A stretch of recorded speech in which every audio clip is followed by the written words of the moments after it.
the Pevensey Level. I beg your pardon. Three-quarters of the farm falls on the Pevensey Levels site of special scientific interest, which is an area of grazing marshes of about 10,000 acres. It has various other designations: wetland of special importance, special protection area. It really is just a large flat area of what we call grazing marsh, intersected with ditches and wetlands. And we form, of our 700 acres, about 500 fall within the SSSI. So we're very determined by the landscape in which we farm. We're about a mile from the sea, and there's about 500,000 people within a 20-mile radius of the farm. I think that's an important way of looking at one's business these days. My father-in-law came here in 1943, and when I joined the business, the farm was about 240 acres, and over the last 30 years, we've moved it up to roughly 700, as I've mentioned. And I'm going to move on now to slides, because you've probably seen enough of this one. So here you have a view across the levels. This is Montague in the middle ground here, between the water and the downs. And you see here you see the farmstead itself and the sort of setting in which we live. A very beautiful landscape. And this is looking in the other direction a little bit earlier in the morning. So my father-in-law came here in 1943, tried many ways of making a living. He tried pigs, he tried dairy cows, he tried soft fruit, he tried top fruit, he tried wheat and barley. And in the end, it was just cattle and sheep that sustained the farm. So when I came along, I had all sorts of ideas about sheep farming and cattle farming. And I had a business, a sort of business plan that involved increasing the number of sheep. And of course, the madness of increasing one's number of sheep is based on the situation that if one sheep isn't making very much money, you should therefore have a lot of them. So as usual, there is a sort of inverted madness in farm economics. So my father-in-law was delighted to understand from me that I had an even madder idea, was that we should double our borrowings, increase the size of the farm because it wasn't making any money, and reduce the farm's capability to produce food by increasing the amount of wildlife upon it. In many ways, I think Professor Nix at Y College would be tearing his hair out. But such is the absurdity of farm economics that this has actually sort of worked. We've been quite helped by the single farm payment system, and of course, totally funded through countryside stewardship and a succession of different agri-environment mechanisms. Here we have a nice view. This is typical of my bird photography. These are widgeon overlying a small piece of water out in the middle of the levels. And this is what quite a lot of the farm now looks like in the winter. So in terms of agricultural economics, which is really my first principal point, I discovered a very clever man who works for Nethergill Associates, who actually came up with a solid economic theory that said what we were doing was a profitable way forward. And I therefore have a graph which explains the absurdity of the manner in which we now have increased our profitability by reducing our stock number and increasing the amount of wildlife value. So Chris Clark describes this theory as the maximum sustainable output. And that's this line. Can you see this line moving upwards here? That is the maximum amount you can produce on your farm without spending any money on sprays or fertilizers or additional feed. So it's really production from the free goods of soil, sunshine, grass, if you like. So that which the farm can produce for nothing is the point at which your costs are least and your production should be higher than your costs because your costs are so low. Chris would describe this as the sweet spot. So all those of us that play cricket know that each player and each bat has a sweet spot, and it's a joy if you can very occasionally hit it. And that this economic theory suggests that every farm has its own sweet spot or maximum sustainable output. He has no idea how thrilled I was that there was a theory out there that supported what I thought was slightly anomalous behavior. So here we are at Montague on the Sussex coast, a flat hill farm with a solid low input economic model. And I'd be very interested if anybody listening decides that this is something that they have experienced as well. So I'll move on from the economic model to the livestock. So obviously, the economic model is a theory that sort of just exists along in the background, and one's day-to-day life is sheep and cattle farming, and we keep about 550 Romney ewes. Sorry, these are the cattle. So about 55 suckler cows. At the moment, they're all grass-fed, and they're all put into this sort of wetland environment that we've gone to great effort to create, which is full of liver fluke, and it's full of large amounts of fly and midge populations, and contains a number of inedible plants. So really, we need cattle in here that are not extremely valuable. They come from a closed herd, so are used to living here. And we, you know, by spending as little as possible on them and having cattle that thrive in this environment, we can take from it a free issue of beef is the idea here. So we'll move on from this slide. Sorry, slightly out of focus, but you can see really for sheep farmers who for generations have probably dried out, they've dried out their wetlands in order to increase grass production and to reduce disease risk. We have sort of done the opposite, but we have used the Romney ewe, and you can see here a big, strong, traditionally bred Romney ewe. And again, a closed flock means we're keeping stock that thrive in this sort of environment, and therefore can put up with the sort of high tariff of pathology in the world around them.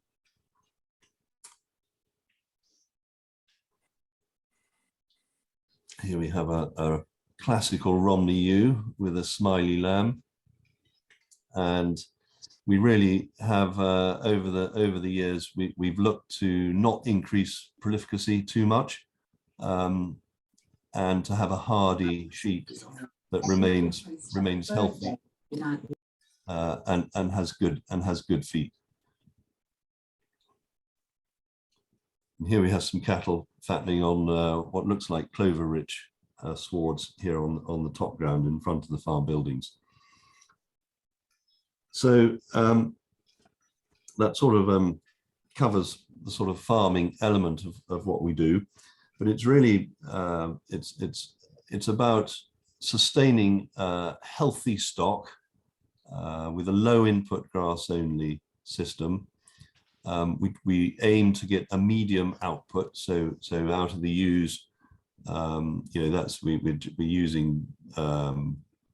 We're getting about 1.45 in a typical year out of a low input grass only ewe, and the cattle, when we benchmark the cattle, we're just about halfway up the league table with those. Obviously very expensive to keep suckler cows when you flooded their forage land in the winter and raised water levels in October to curtail their grazing system. and stuck them in fly-infested reed beds for the summer. So really the payments for stewardship have really sustained that side of the business. So low input to medium output, and quite a high value of sales. Obviously the farm is organic. It's organic for the two reasons really. One that it's an SSSI, where the management of land for wildlife is very, very central to what we're doing. And secondly, it enabled us to start direct selling of our livestock. So all stock are sold fat. All the sheep go out through Tottingworth to our local abattoir to known butchers, and the cattle are all achieving an organic premium. So again, there's an element of sense in trying to get that margin between low cost and high value output. We're also working very hard on the livestock from the health angles, and of course it's a constant challenge. And Nick Pilot at Cliff Vet, I think, has been really extremely helpful in what some might think is a slightly risk-taking business, that we're keeping stock and putting them into a challenging environment, and then making top of our list the reduction in insecticide use.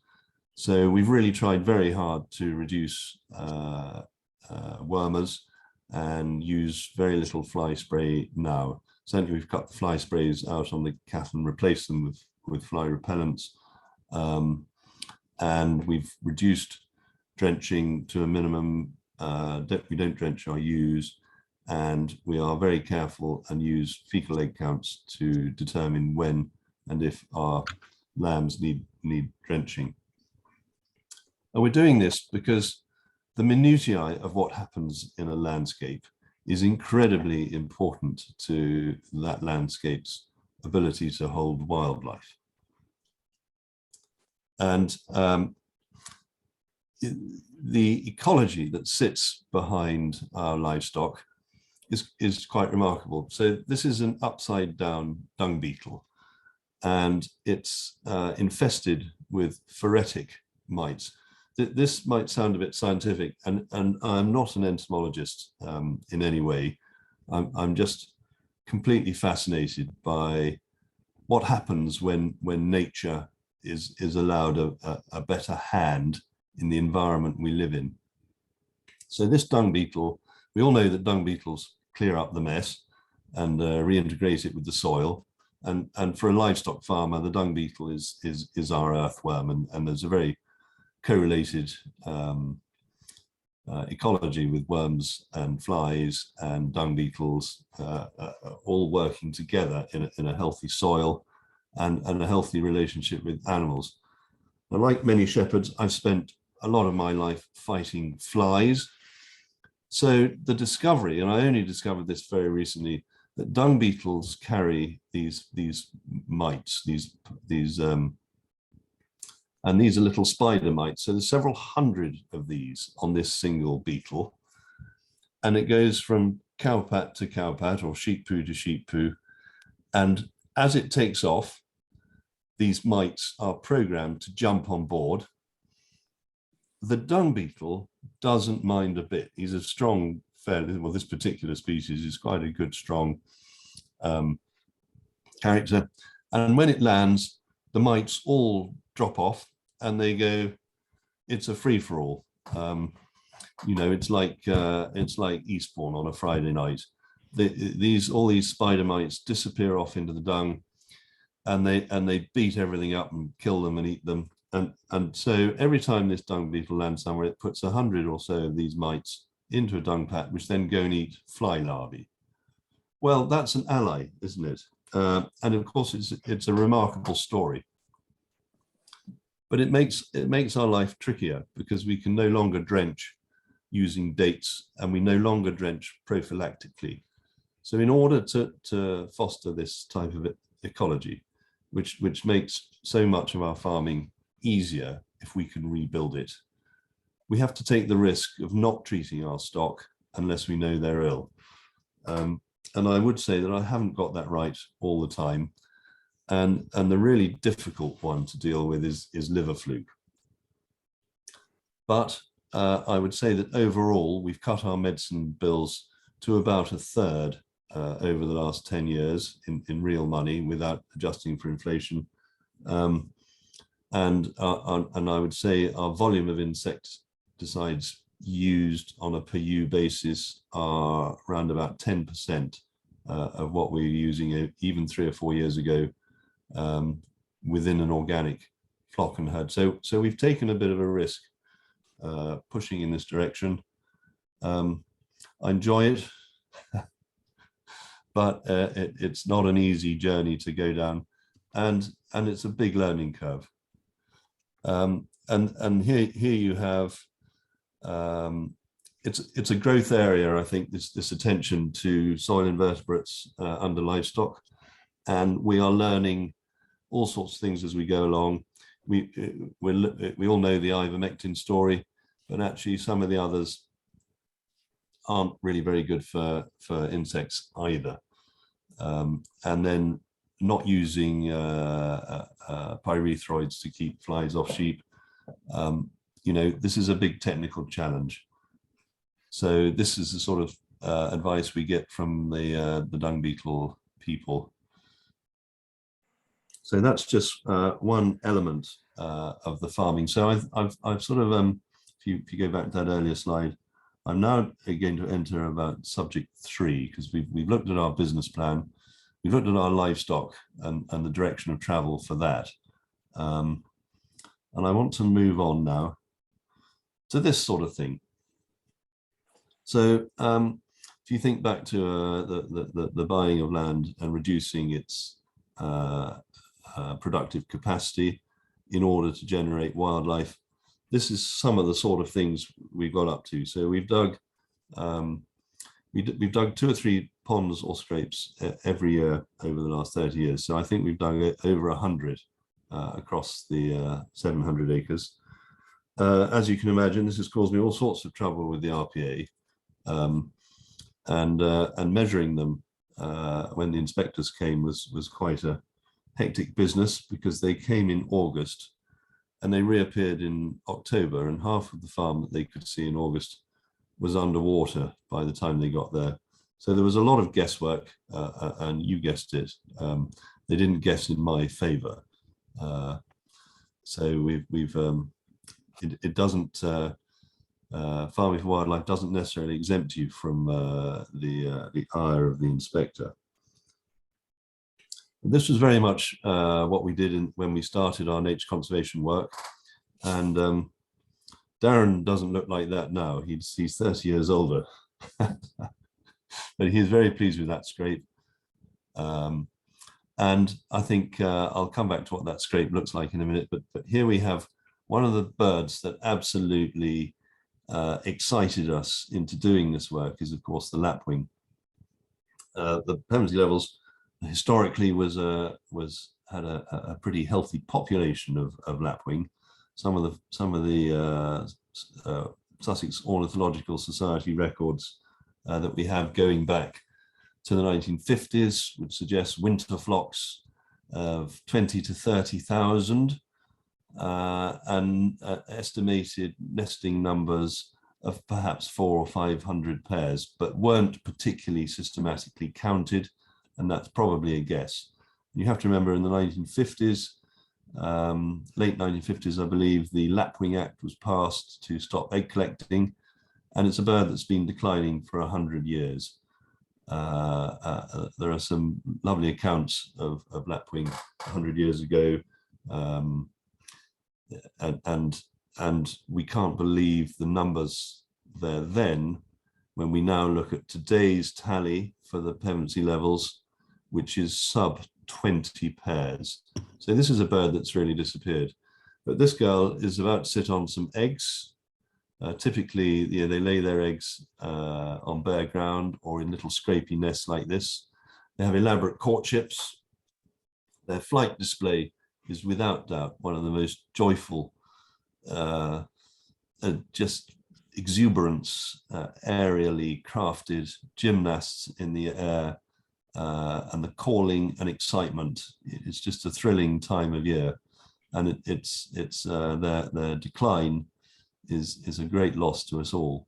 So I was hugely excited about being able to do something about lapwing, and that was very much the species at the top of my list.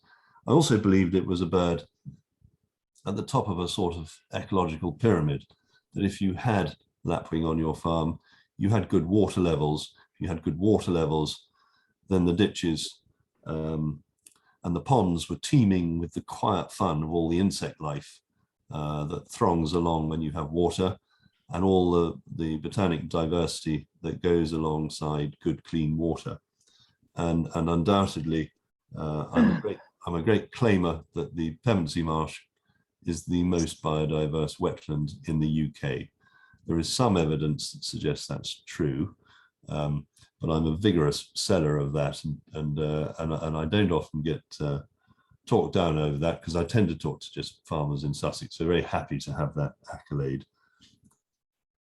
So when the lapwing has a baby, it's a precocial feeder, feeds itself from the moment it's born, and it does this sort of thing. Here it's pulling an earthworm. I love this picture because it's pulling an earthworm out the ground, which is the perfect marriage, if you like, from the bottom up to what we're doing with our livestock. If our livestock are stocked at levels and are replenishing the fertility of the ground in a way that is fostering this ecology, then there is food for these birds to eat.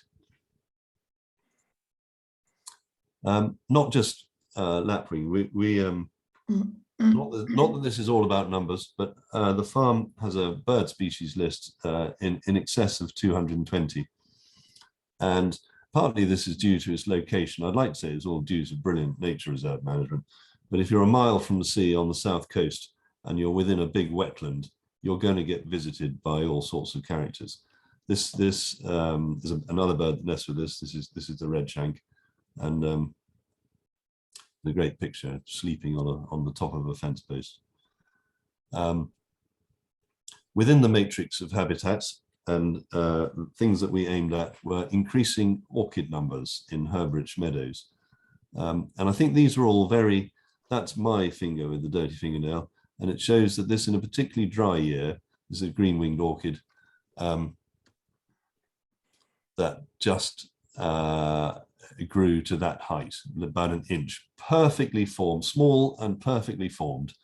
And our herb-rich meadows, when I arrived, I said to my father-in-law, who regarded the single field full of orchids as the sort of family Rembrandt, and it was the most jealously guarded and seriously proud of that achievement. And he was very much a natural, a man who defied drainage grants and periods of blandishment of wealth for growing wheat in order just to protect these species. And I think in conventional conservation terms, these we would call target species, and the habitats that were delivering nesting lapwing or these herb-rich meadows formed the basis and probably the first 25 years of my career here. And have all increased, and although well, certainly the herb-rich meadows have increased. But looking at bird life, we have of course seen such sad loss and decline in the bird populations that we increasingly think, should we be managing substantial areas of land specifically for nesting waders? Are the nesting wader areas in the best areas? And are we actually ignoring some of the more important conservation lessons that are coming from the world around us? So this slide, slightly out of picture, if you remember back to the digger and Darren standing in a hollow, this is the sort of landscape we now have across the farm. We have quite extensive reed bed appearing, and it's a fairly unstoppable plant once it gets going. We have large areas of wet and water, which gives us mud, and it gives us fen-type vegetation. And really, 30 years of doing this, the farm has developed a life of its own, and whilst as a naturalist, that's an amazingly exciting and enjoyable journey, it is nonetheless a journey. And I think conventional conservation and certainly stewardship regulations determine that you shouldn't be on a journey. You should be achieving a sort of fixed point, a sort of fixed point format, a mosaic. And actually what happens is the mosaic is something you can't really control, because nature, the stronger hand you give it, the quicker it makes its own rules. And so the challenge in front of me is, how do I marry what nature seems to want to do here with the regulatory position of my stewardship agreement and the economic requirement that I must still make a profit from my livestock. So we are being bowled a few bounces here that we need to play. I'm going to stick here. That's the average meadow. So this type of habitat is of you know, bit of deadwood, a bit of scrub. Here we are. This is, you know, this is the sort of thing we're getting on the edge of the marsh. And one of the things we're missing here is this chap. And I know you've all got pictures of elephants, and this was taken by my daughter on a recent visit to Africa. But we have to sort of remember, when we look at ecology, that these characters, albeit a bit smaller, or the equivalent ginger and hairy of the mammoth variety, these characters were here for millions of years, or certainly hundreds of thousands of years in ice ages. And if you take a geological look at where we are with nature, it is both frightening in terms of species lost, but really frightening when you look at the engineers that nature herself provided that delivered the habitat that was here. Very few of our trees that exist in hedgerows and can now resist flail hedge cutters, they were all adapted to withstand elephants with toothache that could really rip the trees out of the ground and smash them to bits.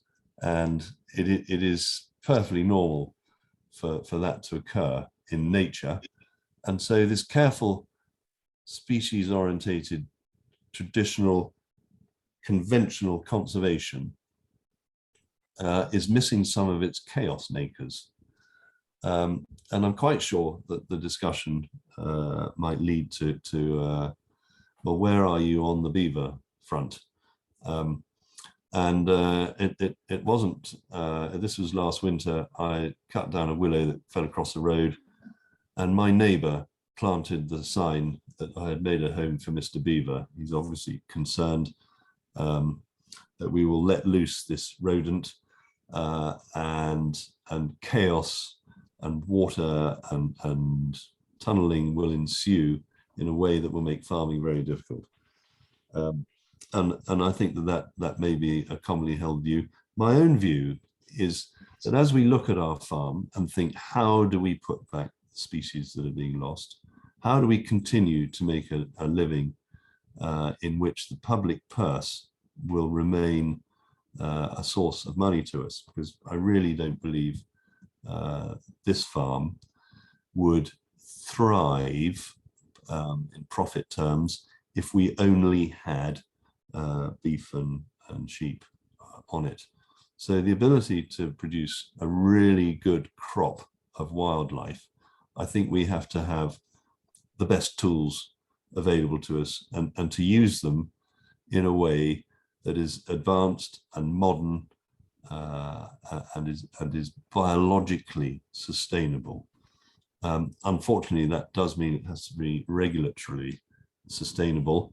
And I think that as we look at beavers encroaching into quite a few areas of the country now, and we look at their impact, we need to embrace a world in which we get involved with actual wildlife management, and the stage, the 30 years of agri-environment, or nearly 40, there is countryside being recreated. And what happens next to it is really, really important, because as species losses continue, doing conservation really well it's a huge challenge, and it's a challenge, I think, to every farm. It's no longer, do we produce food or do we produce wildlife?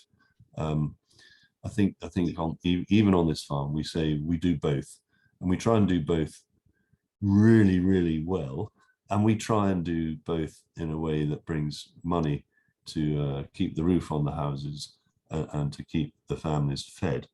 So that is slightly a shortened version of our conservation journey. I'm just looking at my clock. How are we doing? Tom, how am I doing? And this leads us really neatly to, where do we end? Where do we go in the next 10 years? So really what I'm saying is we have a wilder farm, and it's on a journey of change.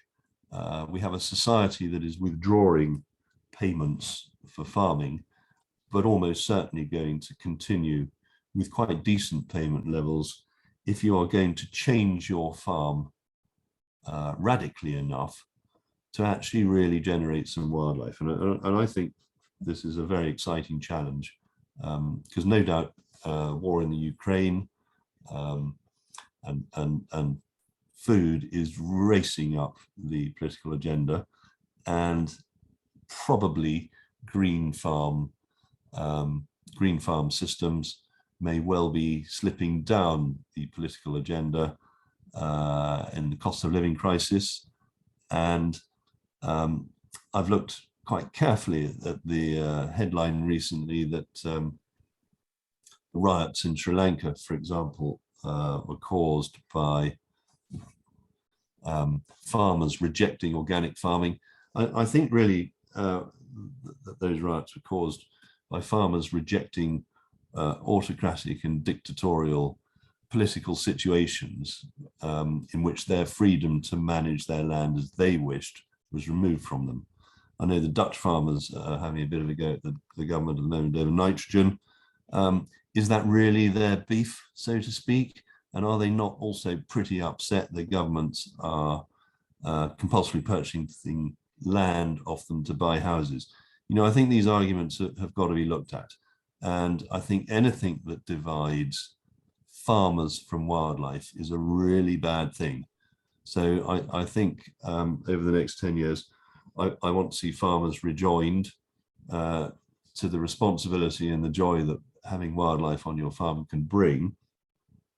And we are working at a number of things here to create possibilities. In particular, we've begun a cluster, and I think nearly 60 farmers on the Pevensey Marsh have signed up to be a part of this cluster. And I think that that's a demonstration of proof of ownership, and a demonstration that the farming community has the possibility of coming together to actually try and lend a practical way of sorting out the biodiversity crisis. So I think clusters are a really important thing, because I have another theory coming up. So we'll go back to the swallows in a minute. So when I talk about wilder landscapes, and when I talk about clusters, this really is what one is talking about. Areas of enhanced wildlife management that are then joined up using either hedgerows or a matrix of meadows and woodland, or wetland is a wonderful joiner upper of things, particularly when the water levels are up. So this is the type of model that one looks at, and maybe on the Pevensey Levels, on the 10,000 acres, you know, we would be one protected area, the National Nature Reserve, 2 more protected areas, and very fine dairy farmers in the northeast corner, perhaps another protected area. Link these up and add through the cultural landscape that is also sustained by the other 60 or 70 farmers on the levels. You have actually the potential to create a sort of super archipelago of wetland, and I think that's something we need to get on with sorting out and pushing along.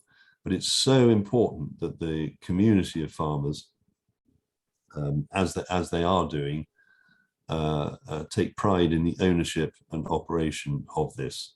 It is of the farming community, and the Pevensey Levels, unusual cluster group, in that we are a lot of small livestock farmers on a grass only basis, and it takes a lot of us to pull together to put not a huge landscape together, unlike other parts of the country where perhaps a very few large farmers can create very large areas of change. I'm thinking of somewhere like the Martin Down cluster in Wiltshire, where perhaps 5 or 6 farmers cover an area far greater than the 60 or so within our cluster. But so I think there's a sort of a social challenge there, and I think that that's a really interesting thing. So I am reaching nearly the end of what I have to say, and I'm saying we're going to value landscapes for the detail. This is the Fenrir spider, one of our very rare species, and here we have the female broad-bodied chaser taken by Jeff Gowland out on our marsh. I mean, what an animal that is, really. But how sad that we are photographing insects now with the gusto that used to be reserved for the bird populations, which have probably moved off. And here we have a very special plant. This is lesser bladderwort, a little insectivore that lives in the water and eats insects. If you want a little known fact here, this is the fastest moving plant in the world, I'm going to say, because when an insect sits on the top, it snaps shut in a movement that is faster than any other plant has ever been recorded as making. And the Pevensey Levels is studded with these jewels. And of course, a great crested newt. No conservation discussion ever complete without a newt. And a little comment that I have before I reach my final point is on speciesism. Often people want to know, oh, you know, what rarities have you got, or what's special, anything special about, etc., etc. But I found a man recently walking on the footpath, and he had his binoculars up, and I could see he wasn't looking at anything very interesting, and I'd fallen into this trap myself. So I said to him, I'm really sorry. I bet you're looking at something really interesting. He said, I am. There's a wren in that tree, and what a beautiful creature that is. I was so pleased and humbled that he was looking at a wren. But actually, a bird that's very common on the marsh is the mute swan. And seeing one take off from the water, you go, here's a common species, and wow, it's quite something. And my current beef seems to be my word of the evening, is on meadow brown butterflies. In the butterflies of Sussex, they're described as a background insect. I ask you, have a good look at meadow browns. And of course, they love living amongst thistles, and they love grassland gone to seed. So they identify poor farming systems, but they are a reward in themselves. So my last point, really, I've got a very long page here, but my last point is ultimately, obviously, it is about what is acceptable to the next generation, and leaving them assets to take forward. And before I get to this isn't the end. I'd ignore the writing. This is not the end, because I want to make a point about language. And I'm going to tell you, just so you know that I read scientific papers. So agroecology is a set of practices that agroecology aims to design complex and resilient agroecosystems that, by assembling crops, animals, trees, soils, and other factors in spatially and temporarily diversified schemes favor natural processes and biological interactions that optimize synergies so that diversified farms are able to sponsor their own soil fertility, crop protection, and productivity. So that's all pretty sensible stuff. That is the definition many would use for agroecology. So let's have a look at rewilding. Rewilding is described as the process of rebuilding following major human disturbance a natural ecosystem by restoring natural processes and the complete or near complete food web at all trophic levels as a self-sustaining and resilient ecosystem with biota that would have been present had the disturbance not occurred. So my question to you before I go is, are you still awake? And couldn't we have some simpler language in which we were not divided, but that we were brought together in a conservation effort and a food production effort that married together with a little greater degree of simplicity? So this is not quite my end slide. I have the most exciting thing to show you before we open to questions.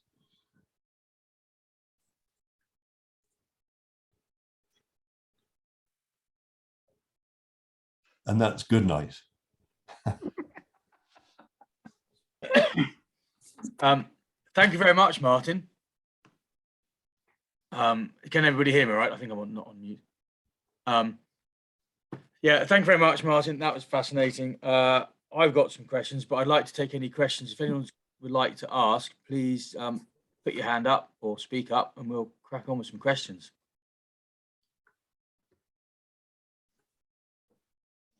All very quiet at the moment. Right, Martin, can you hear me? I can. Great. Well, I was wondering about your view on the BPS single farm payment. Oh, Jan next. Would you ever look to selling natural capital or carbon trading to help bump up your income, or are you a bit worried about any? Do you trust the system yet? I think, like anything, I think this is coming our way, and it's potentially a big opportunity. At the moment, you can get a deal with the Environment Bank, and they'll pay you a certain amount per hectare to make a not very big change to your farm for the next 30 years. It's going to be horses for courses. And it's not going to be available. So the biodiversity net gain money is not going to be available to everybody everywhere.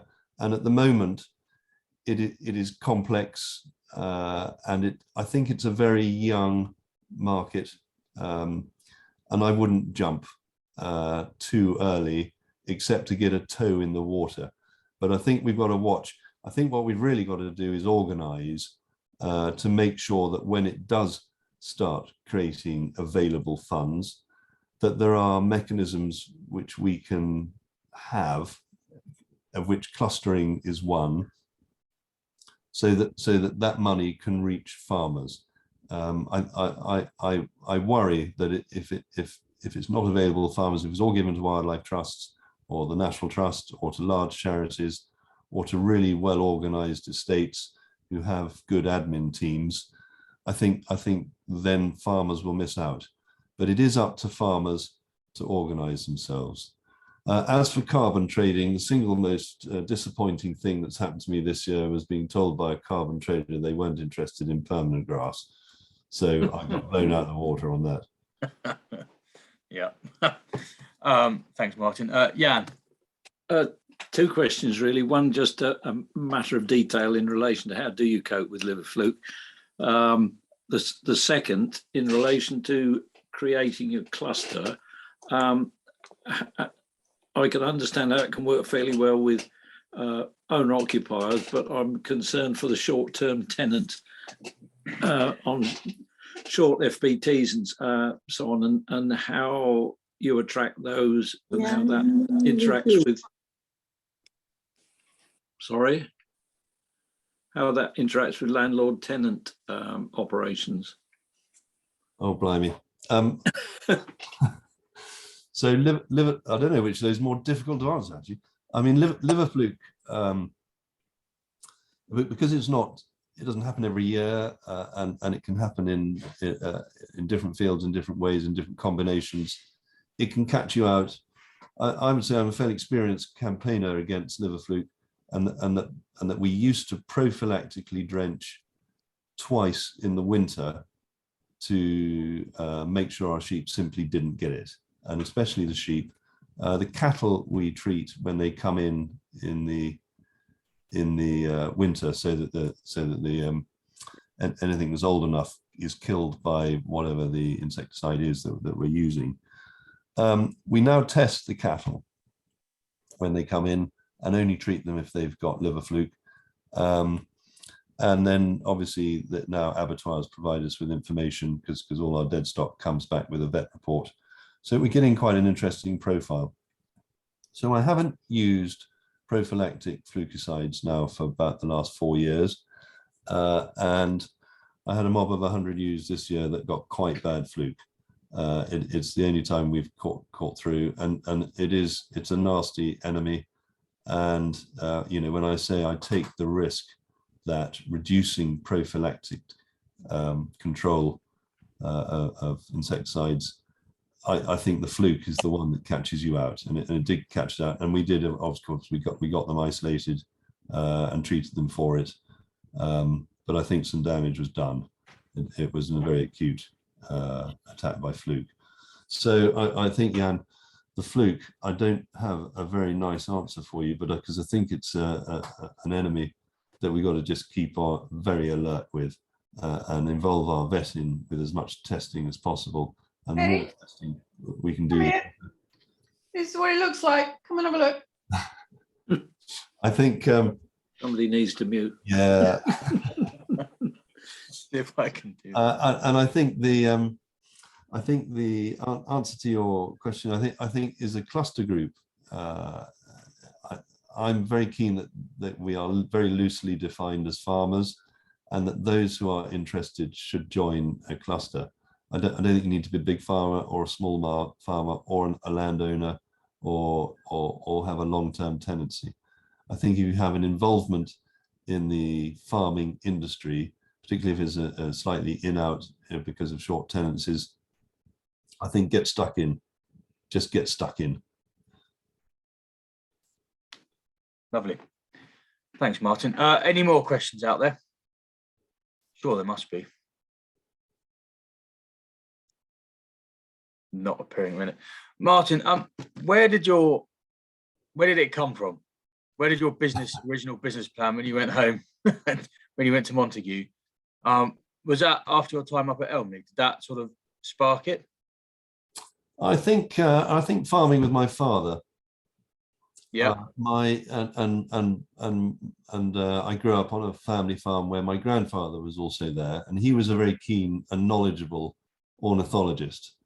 And if I didn't know the difference between a song thrush and a missel thrush, he did carry a stout walking stick, which of course he never used. I have to say he never used, but I did feel, and I sensed that it was such a marvelous thing to know once you began to know those sorts of things. And it was such a source of friendship between my grandfather and I. And I think growing up in the Ouse Valley with the downs nearby, what a wonderful, powerful landscape, with great farmers in it, who I always saw as the custodians, and I use this word, and I always believed that ancient involvement in the countryside was such a wonderful thing, and really did draw me into farming. And so my love of wildlife grew on the downs, and I was fairly obsessive about chalk grassland, as I was about the River Ouse. We must stay away from rivers. But when I worked for Philip for 6 years up on the Isle of Sheppey, in turning 4,000 acres into a national nature reserve, then I was forced to sharpen up my knowledge and to enter a world where nature conservation goals had to be embraced and worked very hard towards. But that was a terrific time for me. And I have parts of our farm which I call Little Elmley, in honor of how much I learned in that period of my life. And dare I say it, I have a few thickets which we're beginning to call Little Neps. So I do find great inspiration in what other work goes on around us. Yeah. Well, I've got Clive. Yeah, hi Clive. Hi Tom, hi Martin. Hi, Clive. Nice to see you. Yeah, Martin, I was just going to ask you, have you thought about rotations on your farm? Your livestock rotations. You talked about sort of your worm infestations. Do you not sort of practice rotations that sort of help that? No, very, very definitely. But we get a bit trapped at some stages because in creating areas of wildlife interest, shoving a sheep flock in at the wrong time of year can lead to further difficulty. So it is a sort of self-made difficulty that I think my rotations, particularly through the early part of the summer, are probably not good enough. And it's something we are working at. One of the nice things about reducing stocking rates is it becomes much easier to rotate them. And you couldn't be more right. But we therefore have a rotation between sheep and cattle, which is very important to have that balance, we feel. We make quite a lot of forage on the farm, which gives us ground gets a break, and then the sheep can follow onto that. And then we have our flooded land, which really is only utilizable for sheep in late summer. So we do have a sort of what I call a big scale architectural rotation around the farm and interaction of livestock and change. But I would say that in the next 10-year period, we could do better, Clive. And I think the regenerative movement is an inspiration for that. Whether we'll mob graze, I don't know, but I think the lesson is always the more you can rotate, the more you will reduce your livestock diseases and you will increase their nutrition. So yep, it's an ongoing, we're working at it. Time for one last question, I think. So Charlie.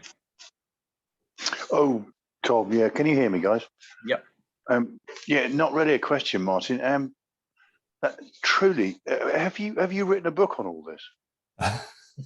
It's the most fascinating chat for 3/4 of an hour I've heard for ages. It puts my little 30 or 40 acres of buffalo bog country at Morehouse Farm in Wilsfield to shame. I mean, it's absolutely phenomenal.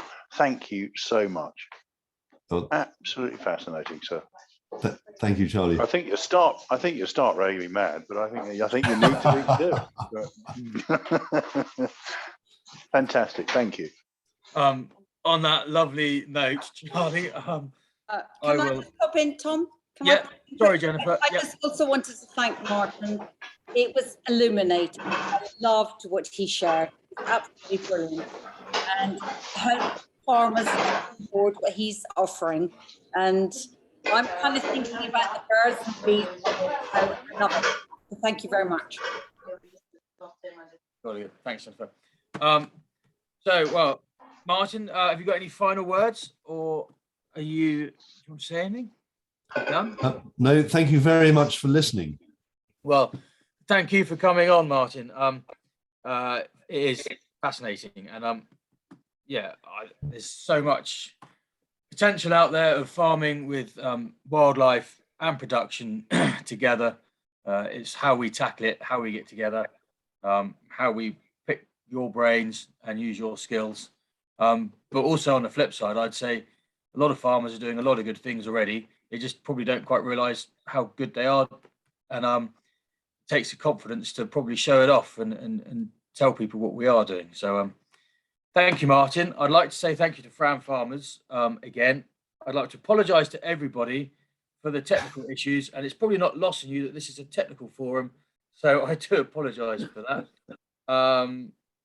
We have another tech forum on the 16th of November titled "We Need to Talk About Food." I'm afraid I don't know who the speaker is for that yet, but we will sort that. And once again, thank you very much, Martin. Thank Cheers. you very much. It's excellent.